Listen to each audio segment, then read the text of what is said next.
finestra. Ho conosciuto il buio cupo di una notte universale, non confessandoti di me un desiderio esistenziale. La voce mi si è rotta e adesso non so più parlare d'amore, un grido nella testa. Mentre cadevano le ultime favole, mentre guardavi il mio nome bruciare, tu rigiravi la lama instancabile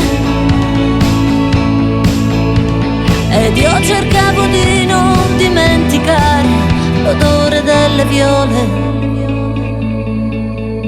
Sai che passando dalla luce all'ombra non si vede niente, ma dopo pochi istanti l'occhio ci si abitua e poi distingue e scopre finalmente tutte le verità nascoste dietro a spigoli e finestre. Mentre svanivano le ultime favole,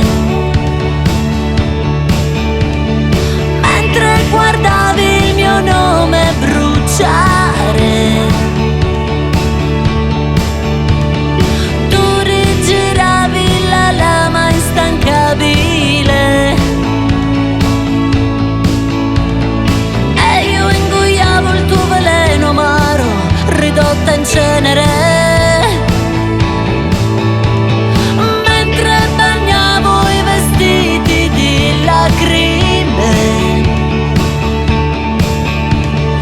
Mentre il tuo sguardo invecchiava il mio viso,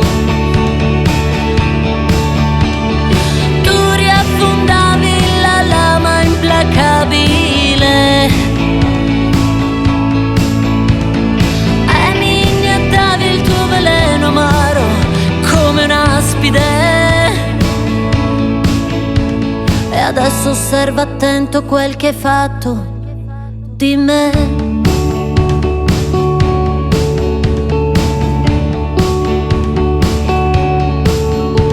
Riempivo di lamenti e pianti tutto il tempo che passava e adesso sei geloso